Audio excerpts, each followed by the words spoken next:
Hello students, welcome to Ekam IS Academy. ఈ రోజు మన current affairs discussion topic global treasures UNESCO heritage sites. Uttar Pradesh చెందిన సాల్కన్ fossil park రీసెంట్గా UNESCO tentative లిస్ట్లో add అయింది. ఈ రీసెంట్ ఎడిషన్తో భారత్కి సంబంధించిన యునెస్కో టెంటేటివ్ లిస్ట్లో సంఖ్య 63కి పెరిగింది. ఈ రోజు కరెంట్ అఫైర్స్ డిస్కషన్ టాపిక్లో ఈ యునెస్కో హెరిటేజ్ సైట్ గురించి అలాగే సాల్కన్ ఫాజిల్ పార్క్ గురించి ఎగ్జామ్ పర్స్పెక్టివ్లో తెలుసుకుందాం. ముందుగా ఏ పార్ట్ ఆఫ్ సిలబస్లో కవర్ అవుతుందో చూద్దాం. యూపీఎస్సీ అయితే మనకి JS1 హిస్టరీ అనే టాపిక్లో కవర్ అవుతుంది. ఏపీఎస్సీ గ్రూప్ 1 అయితే paper 2 history and culture of India అనే టాపిక్లో కవర్ అవుతుంది. అలాగే టీజీపీఎస్సీ గ్రూప్ 1 అయితే paper 2 history and culture of India అనే సెగ్మెంట్లో కవర్ అవుతుంది. నిన్న చూసిన ప్రాక్టీస్ క్వశ్చన్కి ఆన్సర్ చూద్దాం. During a national emergency proclaimed under article 352 of the constitution which of the following is true? Option A, the federal structure of the constitution remains unaffected. ఇది wrong కదా, ఎందుకంటే ఫెడరల్ స్ట్రక్చరే ఎఫెక్ట్ అవుతుంది. అంటే parliament state లెజిస్లేటివ్కి సంబంధించిన ఏ particular subject మీదైనా law తీసుకురాగలదు. Second statement, election to Lok Sabha can be postpone beyond its normal term. ఇది అయితే కరెక్ట్ స్టేట్మెంటే. అవును, 5 years ఉన్నది నేషనల్ ఎమర్జెన్సీలో మనం 1 year ఎట్ అ టైం ఎన్నిసార్లు అయినా ఎక్స్టెండ్ చేసుకోవచ్చు. Next, state government are dismissed automatically. State governments dismiss అవ్వవు, సస్పెండ్ అవుతాయి. Next statement D, fundamental rights under article 20 and 21 can be suspended by a presidential order. Article 359 ప్రకారం presidential order ద్వారా fundamental rights suspend చేయొచ్చు, కానీ article 20 and 21 మాత్రం suspend చేయడానికి కుదరదు. So answer ఏంటి? Elections to Lok Sabha can be postpone beyond its normal term, option B. So ఈ రోజు చూస్తున్న టాపిక్కి ప్రాక్టీస్ క్వశ్చన్ చూద్దాం. With reference to Salkhan fossil park, consider the following statement. It contains stromatolite fossils that date back to the Proterozoic era. It is included in the list of UNESCO World Heritage Site. 3. It provides crucial evidence of early life and atmospheric evolution of the earth. Which of the statements given above are correct? Option A, 1 and 2 only, B, 2 and 3 only, C, 1 and 3, D, 1, 2, 3. Answer తెలిసిన వాళ్ళు తప్పకుండా comment సెక్షన్లో తెలపండి. ఒకవేళ తెలియకపోయినా పర్లేదు, ఈ current affairs session అయ్యే లోపల ఈ క్వశ్చన్కి ఆన్సర్ తెలుసుకునే ప్రయత్నం చేద్దాం. ఈ రోజు కరెంట్ అఫైర్స్ టాపిక్ ఈ సబ్ టాపిక్స్లో నేర్చుకుందాం. యునెస్కో హెరిటేజ్ సైట్ అంటే ఏంటి, యునెస్కో టెంటేటివ్ లిస్ట్ అంటే ఏంటి, సాల్కన్ ఫాజిల్ పార్క్ గురించి తెలుసుకుందాం. అలాగే benefits of inclusion of site in UNESCO heritage list. UNESCO world heritage sites. So first ఈ యునెస్కో గురించి తెలుసుకుందాం. ఈ యునెస్కో అంటే ఏంటి? ఈ యునెస్కో అంటే United Nations Educational Scientific Cultural Organization. So ఇది ఏం చేస్తుందంటే మనకి ఎడ్యుకేషన్, సైంటిఫిక్ అండ్ కల్చరల్ డైమెన్షన్స్లో ఇంటర్నేషనల్ కొలాబరేషన్స్ పెంచుతూ వరల్డ్ పీస్ అండ్ సస్టైనబుల్ డెవలప్మెంట్కి వర్క్ చేస్తుంది. సో ఈ కల్చరల్ ప్రమోషన్ కోసం మనకి 1972లో ఒక కన్వెన్షన్ని ఇనిషియేట్ చేస్తుందన్నమాట. ఆ కన్వెన్షనే వరల్డ్ హెరిటేజ్ కన్వెన్షన్. సో ఈ వరల్డ్ హెరిటేజ్ కన్వెన్షన్ ద్వారా మనకి ఏం చేస్తుంది, హెరిటేజ్ సైట్స్ ఐడెంటిఫై చేస్తూ, ప్రొటెక్ట్ చేస్తూ, ప్రిజర్వ్ చేస్తుంది అన్నమాట. సో ఎలాంటి heritage sites? Outstanding universal value. అంటే మన హ్యూమన్ ఎవల్యూషన్లో కొన్ని కల్చరల్ సైట్స్ ఆర్ న్యాచురల్ సైట్స్ని అవుట్ స్టాండింగ్ యూనివర్సల్ వాల్యూలుగా ఐడెంటిఫై చేస్తూ, వాటిని ప్రమోట్ చేస్తూ అండ్ ప్రిజర్వ్ చేస్తూ ఫ్యూచర్ జనరేషన్స్కి భద్రంగా ఇవ్వడానికి ఎస్టాబ్లిష్ అయిన కన్వెన్షన్ అన్నమాట. ఈ కన్వెన్షన్ ద్వారానే మనకి world heritage committee and world heritage list అని చెప్పి 2 ఇంపార్టెంట్ పద్ధతుల ద్వారా ఈ అవుట్ స్టాండింగ్ యూనివర్సల్ వాల్యూ సైట్స్ని ఐడెంటిఫై చేస్తూ ప్రొటెక్షన్ ఇస్తుంది అన్నమాట. ఈ కన్వెన్షన్ 1972లో అడాప్ట్ అయితే అండ్ ఫోర్స్లోకి వచ్చింది 1975లో. అండ్ ఇండియా ఇది ఎప్పుడు సైన్ చేసిందంటే 1977లో సైన్ చేసింది. అండ్ ఇప్పుడు మీకు చెప్పాను కదా, వరల్డ్ హెరిటేజ్ లిస్ట్ ఒకటి మెయింటైన్ చేస్తుంది. వరల్డ్ హెరిటేజ్ లిస్ట్లో ఉన్న సైట్స్ అంటే outstanding universal value sites కదా. ఈ సైట్స్లో కూడా ఒక్కొక్కసారి డిఫరెంట్ రీజన్స్ వల్ల, లైక్ వార్ వల్ల, natural disaster or development issues వల్ల అవి వాటి ప్రొటెక్షన్ తగ్గొచ్చు. అలాంటప్పుడు వాటికి ఎక్స్ట్రా ప్రొటెక్షన్ కోసం వాటి కోసం ఒక వేరే లిస్ట్ మెయింటైన్ చేస్తుంది. అదే list of world heritage in danger. So example, మనకి సిరియన్ వార్ 2013లో అయింది కదా. ఈ వార్ అయినప్పుడు మనకి ఏన్షియంట్ సిటీ ఆఫ్ ఎలపో అని చెప్పి ఒక సిటీ ఉంది. సో ఈ వార్ డిస్ట్రక్షన్స్ వల్ల అది కూడా ఇంపాక్ట్ అయింది. సో దానికి ఇంకా ప్రొటెక్షన్స్ పెంచడానికి 2013లో ఈ సిటీని ఈ లిస్ట్లోకి యాడ్ చేశారు. సో అసలు ఈ వరల్డ్ హెరిటేజ్ లిస్ట్లోకి సెలెక్ట్ అవ్వడానికి క్రైటీరియా ఏంటి? మనకి బేసిక్లీ 2 డివిజన్స్లో ఉంది, కల్చరల్ సైట్స్ ఒకటి, న్యాచురల్ సైట్స్ ఒకటి. సో టోటల్ మనకి 10 క్రైటీరియాస్ ఉంటాయి. కల్చరల్ సైట్స్ క్రైటీరియాస్ 6 అయితే న్యాచురల్ సైట్ క్రైటీరియాస్ 4 మాట. సో ఇవి మనకి గుర్తుంచుకోవాల్సింది అవసరం ఉంది. అండ్ వరల్డ్ హెరిటేజ్ లిస్ట్లోకి యాడ్ అవ్వాలంటే 1 ఆఫ్ ద 10 క్రైటీరియాస్ సాటిస్ఫై అవ్వాలన్నమాట.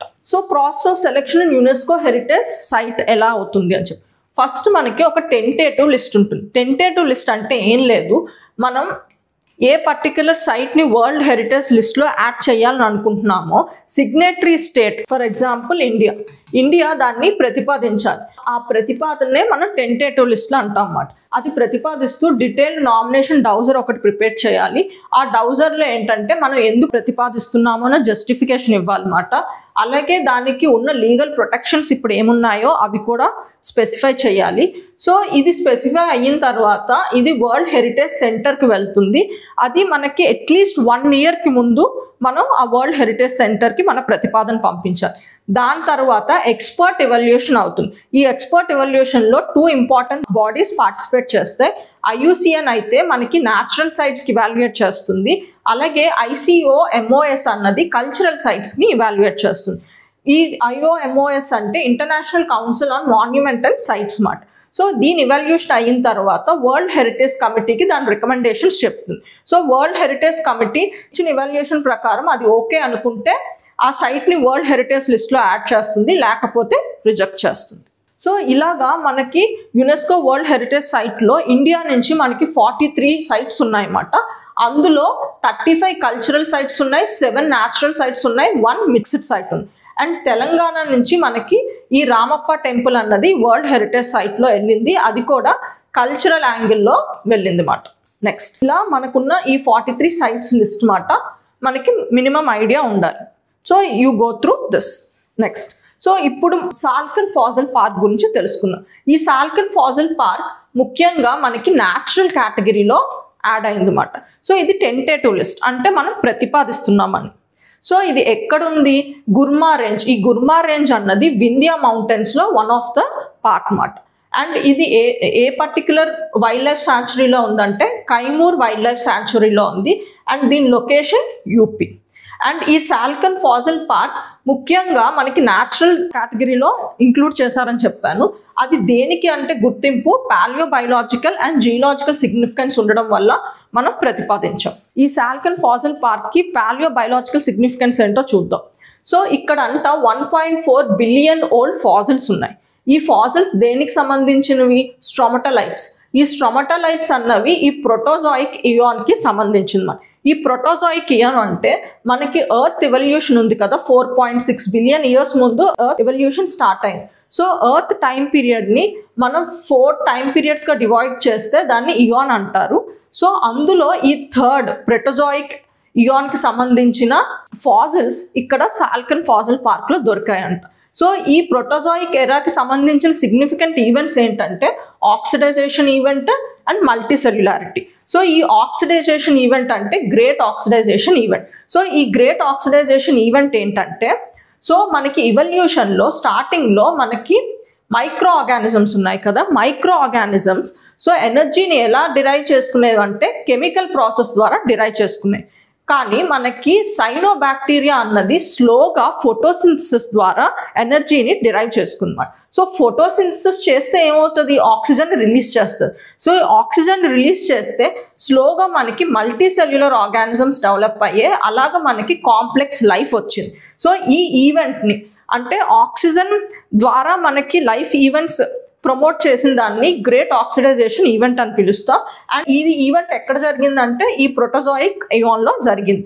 సో ఇక్కడ అంటే మనకి అంతవరకు ఎనరాబిక్ ఉన్న రెస్పిరేషన్ ఇప్పుడు ఏరోబిక్ రెస్పిరేషన్గా మారింది.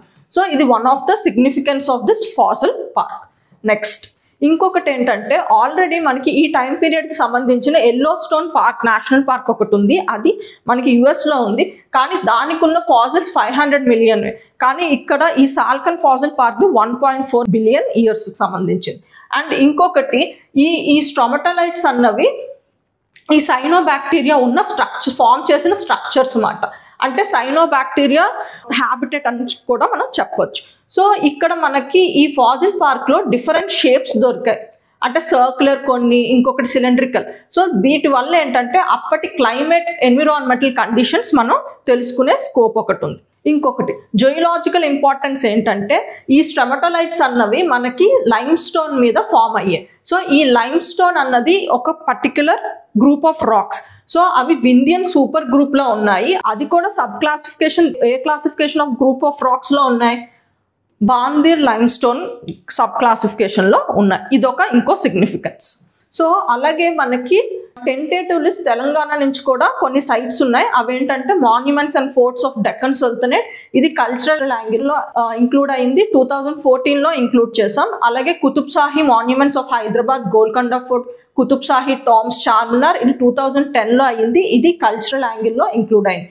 ఇంకొకటి ముదుమలై మెగాలిథిక్ మెన్హర్స్, ఇది 2025లో యాడ్ అయింది. ఇది కల్చరల్ యాంగిల్లో కూడా యాడ్ అయింది అన్నమాట.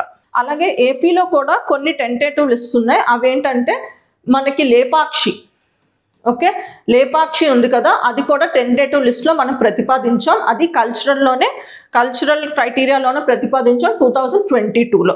అలాగే serial nomination for Ashokan edict sites along the Mauryan routes. So అందులో మౌర్యన్ రూట్స్లో ఉన్న రాక్ ఎడిక్ట్స్, ఈ ఎర్రగుడి అని ఉంది కదా, ఈ ఎర్రగుడి ఈ మౌర్యన్ రాక్ ఎడిక్ట్స్ లో ఒక దగ్గర ఉంది అన్నమాట. సో ఆ పార్ట్ కూడా ఏపీలో టెంటేటివ్ లిస్ట్ లో మనం ప్రతిపాదించాం. So benefits of inclusion in the UNESCO world heritage site. అసలు ఒక సైట్ ని మనం యునెస్కో హెరిటేజ్ సైట్ లో ఇంక్లూడ్ చేస్తే ఉపయోగం ఏంటి? ఒకటి, మనకి ట్రెడిషనల్ ప్రాక్టీసెస్కి ప్రొటెక్షన్ వస్తుంది అన్నమాట. అంటే అక్కడ సైట్కి సంబంధించిన ఏవైనా మనకి ట్రైబల్స్ వాటి ట్రెడిషనల్ ప్రాక్టీసెస్ ఉన్నాయనుకోండి. ఇప్పుడు కుంభమేళా ఉంది, కుంభమేళాలోని మనకి ట్రెడిషనల్ ప్రాక్టీస్ ఏంటి? స్నానం చేయడం కదా. సో అలాంటి ప్రాక్టీసెస్ ఇంకా మనకి కొనసాగుతూ ఉంటాయి. ఇంకొకటి స్ట్రాంగ్గా కన్జర్వేషన్. సో మనకి కోఆపరేషన్ వస్తుంది అన్నమాట. So one of the criteria ఏంటి? Legal protections. కాబట్టి కంపల్సరీ మనం లీగల్ ప్రొటెక్షన్స్ చేయాలి. అండ్ ఇండియా నుంచి మనకి ఆర్కియలాజికల్ సర్వే ఆఫ్ ఇండియా మనకి యునెస్కోని రిప్రజెంట్ చేస్తుంది అన్నమాట. యునెస్కోకి ఇండియాని రిప్రజెంట్ చేస్తుంది. సో ఇక్కడ ఆటోమేటిక్గా స్ట్రాంగ్ కన్జర్వేషన్ మనకి ఆర్కియలాజికల్ సర్వే ఆఫ్ ఇండియా తీసుకొస్తుంది. ఇంకొకటి టూరిజం అండ్ లోకల్ డెవలప్మెంట్ అవుతుంది అన్నమాట. సో టూరిజం వల్ల మనకి ఎకనామిక్ గ్రోత్ వస్తుంది అండ్ ఎంప్లాయ్మెంట్ పెరుగుతుంది. ఇలా లోకల్ డెవలప్మెంట్ కూడా అవుతుంది. And scientific and educational value కూడా పెరుగుతుంది. అంటే సైంటిఫిక్ రీసెర్చెస్ ఇలాంటివన్నీ పెరుగుతాయి. ఇంకొకటి గ్లోబల్ రికగ్నిషన్ వస్తుంది. అంటే వన్ ఆఫ్ ద సాఫ్ట్ పవర్గా మనకి బయట నుంచి టూరిస్ట్ రావడానికి కూడా హెల్ప్ అవుతుంది. కానీ వీటిలో ఛాలెంజెస్ ఏంటంటే ఓవర్ టూరిజం వల్ల మనకి కమర్షియలైజేషన్ పెరిగిపోవచ్చు. ఇంకొకటి pressure on local ecology and culture. ఉదాహరణకి ఇప్పుడు తాజ్మహల్ ఉంది. సో తాజ్మహల్ చూడడానికి ఎక్కువ మంది రావడం వల్ల ఏమవుతుంది? అక్కడ యమునా రివర్ పొల్యూట్ అయింది. సో ఇది pressure on local ecology and culture. అలాగే ఎన్క్రోచ్మెంట్ అండ్ అర్బనైజేషన్. సో అక్కడ మనకి కమర్షియలైజేషన్ ఎక్కువ అయిపోవడం వల్ల ఎంక్రోచ్మెంట్స్ ఎక్కువ అయిపోతాయి. ఉదాహరణకి మహాబలిపురం. సో ఎంక్రోచ్మెంట్స్ ఇవన్నీ అక్కడ చాలా కామన్ అయిపోయింది అన్నమాట. సో ఇలా మనకి బెనిఫిట్స్ ఉన్నాయి, ఛాలెంజెస్ ఉన్నాయి అన్నమాట. సో ఇప్పుడు ఈ పర్టికులర్ క్వశ్చన్ని ఆన్సర్ చేసి మీ ఆన్సర్ని తప్పకుండా కామెంట్ సెక్షన్లో తెలపండి. Thank you.